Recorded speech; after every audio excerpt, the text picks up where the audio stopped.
কি হুজুরানরা আপনারা সবাই ভালো আছেন তো? এইবার শুনলেন তো আমার গুরুর কথা। আমি যে গত স্টেজে বলছি যে দয়াল আমি প্রকৃত একজন গুরুর শিষ্য হইয়া আপনার কাছে আসছি কিসের জন্যে?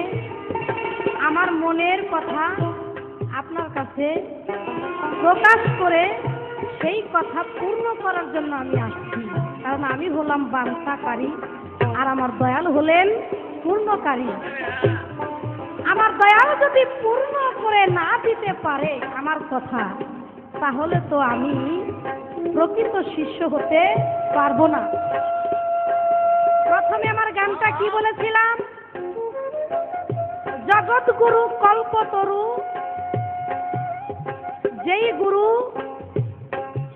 ইচ্ছা করলে সব কিছুই পারেন, আমার মতো একটা পাপী ভক্তকে তিনি উদ্ধার করতে পারেন। সে যদি মহাপ্রভুই হয় তাহলে তার উপরে তো আমি কিছু দেখি না, কিন্তু তার থেকে এমন কি বস্তু যে বড় হয়ে গেছে? তার গুরু কেন ভারতী গোসাই? এই তো আমার কথাটা ছিল, কি বলেন? আর আমি বলছি যে 4 যুগের 4 ভাবে এই যে মহাপ্রভু মন্ত্রগুলি ধরলো, সেই মন্ত্রগুলি কি আপনি সুন্দরভাবে আমাকে বুঝায়ে। অনেক গুরুই বলে যে ভক্ত যদি হতে চাও তাহলে আগে ভজন সাধন করো, যদি ভজন সাধন করো তাহলে তুমি কিঞ্চিত মাত্র গুরুর কাছে থেকে কোনো কিছু শিখতে পারো।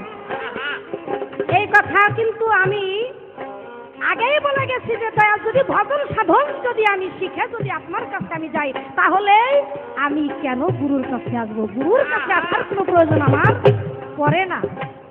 আমি বলছি দয়াল ভজন সাধন করেই যদি তোমার সেই রহমানের রাহিমের নামের কোনো স্বভাব আমার গায়ে আসে, তাহলে তুমি আমাকে সেই ভজন সাধন শিখাও। এই কথাই তো বলেছিলাম, কি এই কথা বলেছিলাম না?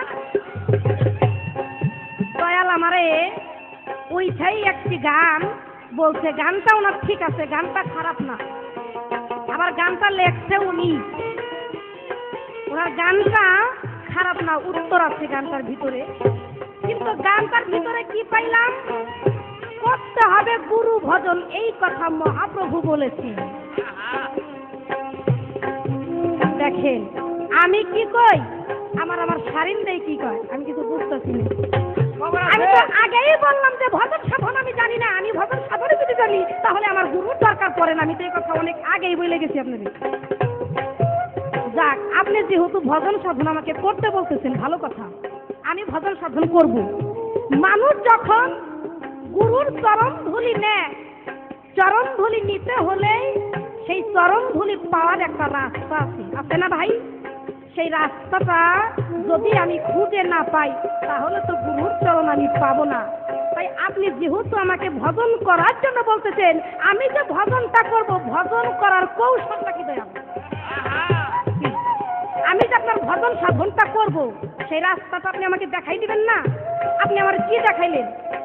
আমি জানি, আমি একটা জিনিসই আমার ভিতরে বিশ্বাস আছে, আপনি বাংলাদেশের একজন সম্রাট। আপনার কাছে হাজার হাজার ভক্তরা মুরিদ হয়, আপনার চেহারা দেখে তো কেউ মুরিদ হইতে আসে না। আপনার চেহারা দেখে কেউ মুরিদ হইতে আসে?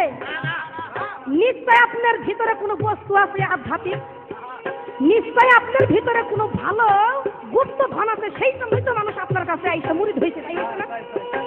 তাহলে মুরিদ যদি আপনার কাছে সবগুলি মানুষই হয়, তাহলে কিছু পাওয়ার জন্য। আর আমি যে আপনার শিষ্য হয়ে আপনার কাছে জিজ্ঞেস করলাম, একটা রোগী ডাক্তারের কাছে যায় কিসের জন্য ভাই? তার রোগটাকে সে সারার জন্যই যায়। তাই আমি রোগী হয়ে আসছি ডাক্তারের কাছে, আপনি আমাকে ঔষধ দিবেন। আমার হয়েছিল জ্বর, আপনি যদি আমাকে আমাশার ঔষধ দেন তাহলে কি কাম হবে ভাই? আমার হয়ে গেছে জ্বর, আপনি জ্বরের ওষুধ আমার দিতে হবে। আমি বললাম ভজন সাধন জানি না, তারপরে একই কথা বলতেছেন ভজন সাধন করতে বলেছে। আর একটু আগে একটি গান গালি, ও গো গুরু কও সত্যবাণী